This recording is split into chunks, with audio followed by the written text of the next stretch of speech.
October, a good month, clearly. Yep. With in the end, a finish that came out right against Argyle. Have you learned a bit more about the side because you won that game in a different way? We're learning about each other all the time. Of course, we are. We've got new players, but they're doing their jobs at the moment. They're seeing games through, whether it's keeping leads or coming back and making sure that we get something out of games like they did Saturday. They showed a lot of character. Lesser teams could have easily given up the ghost, but we didn't, and we stuck at it, and we got what we deserved. Strong bench again proved to be valuable, didn't it? Yeah, absolutely. I've said all along, and you'll get bored. People get bored of hearing me say it. I've got players I can pick from. I've got people in my squad who can't even get in, who are more than capable of doing a good job for us. But we're trying to do things properly. We're trying to get. I've said all along, we're trying to get a squad that's competitive within the group, and they are that. And it's unfortunate that we're down to 5 subs. I'd love 7 at the moment to give everybody the chance to be a massive part of what we're trying to do. I think Bradford are the only club who have played in the Premier League who are at this level, and whatever the table may say, it's still a big club to go to, isn't it? Of course it is. It's where you get the most spectators in League 2 on every Saturday. Big pitch, big stadium, big noise there when they get up for it. They've won 2 on the spin at home. New manager, new management team, Phil and Steve have both gone in there and they're looking to turn their fortunes around. It's going to be far from easy, we know that. But it's one you can look forward to. You want to play in front of 10, 12,000 people, and my boys are looking forward to this one. Does the team reflect the manager? My team or his team? His team. I don't know. I know Phil a little bit, and he's a really nice guy. They've changed their team a little bit. He's doing whatever he's got to do to try and get as many points as quickly as he can, like we all are, but in slightly different circumstances perhaps. We know their strengths and weaknesses, and they've got some very, very good players. Craig Fagan, James Hansen, to name but 2. The 2 strikers would get in most teams in this division. So we know they're a good side. We won't take them lightly, and it's one, like I said before, we will be looking forward to. You mentioned about the crowd. Clearly they can be a real backing for them if it's going well, but do they get irritable quickly? Crowds tend to, I suppose, when things don't go right, and especially a crowd where, as you said, probably a decade ago they were playing in the top flight. So I'm not worried about that. I'm just worried about my boys making sure that they do everything possible to prepare, everything possible to go on across that line at 5-3 and perform to the best. If they do that, we've proved we can match the best, and I just want them to keep it going. Thinking back to your recent away wins, Bristol Rovers, Burton, Accrington, Wickham. Yeah. Similar setup for the side, which wasn't the one in the end that you picked last week because of obviously James Spencer wasn't available. So is that a tricky decision for you now because you've got Jimmy available again? I know where I'm going. I'm not going to tell you what I'm doing. I know what I'm doing. We'll make sure we train properly today and make sure we do the same tomorrow. And everyone will know the jobs. Whatever team we pick, whichever way we play, it'll be designed to put in a good performance. And I'm not one for giving things away on the radio and in newspapers. So I'll keep that closely guarded. But I've got choices to make all the time. I have choices to make. I have people desperate to get back in the team, desperate to keep in the team. Do I change a winning side? Bags came in and made a tremendous impact. There's options for me, and that's brilliant for me and brilliant for the club. You did say that in terms of his full debut, you would need to be perhaps careful in terms of where it was, and I think you would understand if you chose that Bradford wasn't the place. Yeah, perhaps, but he did make a big impact. He came on, got 6 or 7 crosses in the last 25 minutes, and really put us on the front foot. It's another option for me, it really is. And like I said, I've known all week what I'm going to do. We'll just hopefully everybody come through and I can do what I want. I think Alan Bennett said after the Accrington game that there's almost like a defenders' union here, that even if the defenders aren't in the side, they want the back four to keep a clean sheet. Is there a strikers' union that all the forwards want each other to score goals even if they're not in the side? Yeah, there has to be that unity. Nobody wants... I don't want to leave people out of the team. I can only pick 11, unfortunately.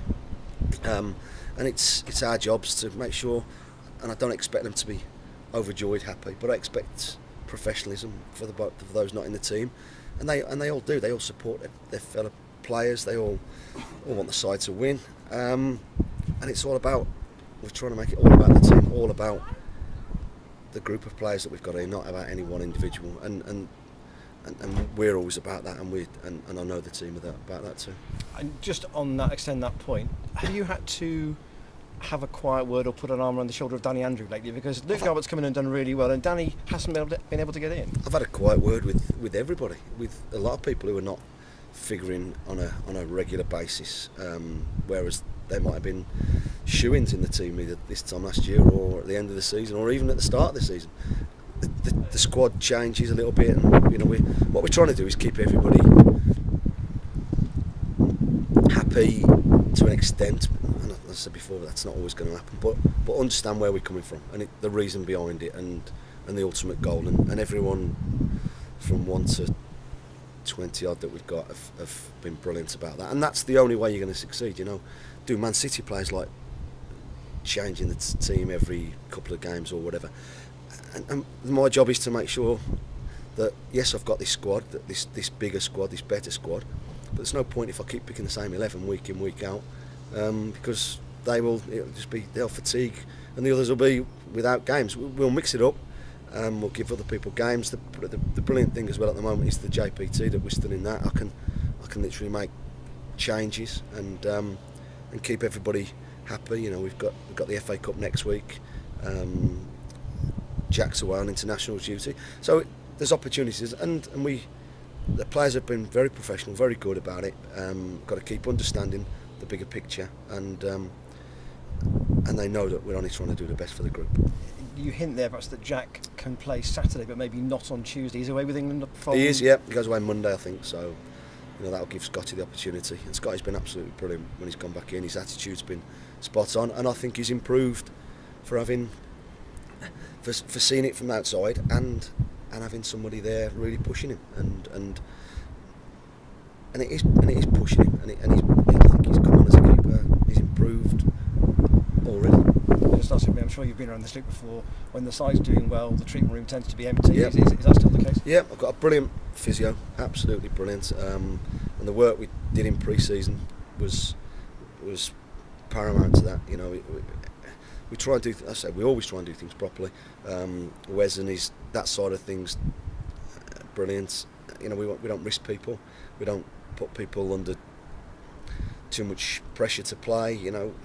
If they're fit, they're fit. If they're not, they're not. And a lot of rehab's gone into it. A lot of thought's gone into the training we do from the medical side of it and the strength and conditioning side with Jason.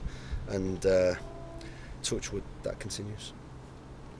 Why do you think the fitness levels are up in general compared to this time last year? I've got evidence to prove that, John. Yeah, and that's like I said before. That is just about numbers, and then being able to get the work into the players, and that was the thought behind it. And so far, I think it's stood us in good stead. We've still got I think one or two have started to look a little bit tired in games, and we'll take them out as and when we see fit, that they just need a little breather, and that's what we've done with a few, and it's benefited them and the group as a whole. Yeah, might there be times where someone's playing well, but if they are looking a little bit tired, you take them out even if they're not doing anything wrong? We look back on DVDs and we look back just on the match in particular, and the performances, and yeah, we might win games, but one or two tired legs are out there, and we've got to pick it up the right time. We've got to pick the right time to do it. You're not always going to get it right, but we try and see the bigger picture and the medium picture and the immediate picture too as well. So you have to balance everything. Like I said, you can't, because we've got a bigger team and you're winning games. You can't just go 11 and keep it constantly the same, because otherwise you're taking away that squad factor that you've got. So we keep trying to do what we think's the right thing, and hopefully we'll continue to do so. Yeah, you've got Luke for another month. Yeah. You've got Jimmy till January, and Jack till start December the 11th. Have you been able to plan beyond that for any of them yet? I spoke to all the clubs, and we've got an inkling where where we are with the couple, and we've just got to see. No, they don't want to. Nobody wants to commit at the moment with a yes or a no, and we're just, if whatever happens, we'll have either contingencies or hopefully, the boys will be with us for longer. Yeah. So in an ideal world, would you like to keep all three? Of course I would. Yeah, they've been a big part of what we're trying to do. Hopefully I know they're enjoying it, and hopefully they can continue to enjoy it in a winning team, in a winning squad. But the problem when you do take loans is they're not necessarily your players. So it has its good points and bad points. But we're just delighted that all three are here. They're all making a big impact for us, and they're all, as I said, they're all a big part of what we're trying to do. Yeah, Darryl scored 7 in 8 starts, I think. Yeah. The fact that he's not guaranteed to start, do you think that's the best illustration of the strength you've got at the moment? Without a shadow of a doubt. Without a shadow of a doubt, does he play Saturday? Does Jimmy come back straight in? Do I play Jeff? I've got decisions to make, and that's brilliant. Darryl's been superb since he's come to the football club. He had a point to prove from the last couple of years probably, and he's putting that right. He's shown what a goal scorer is, shown what a decent player is. His work ethic is fantastic. He's great around the place, and long may that continue. He's now got ahead in the goal scoring charts for the football club. We've set our strikers a target. I didn't think necessarily someone's going to get 25, 30, but we've set them a target as a group, and they're well on their way to surpassing that. And that's what it's about. It's about everybody contributing as and when they are required to do so. Yeah. Thanks, Mark.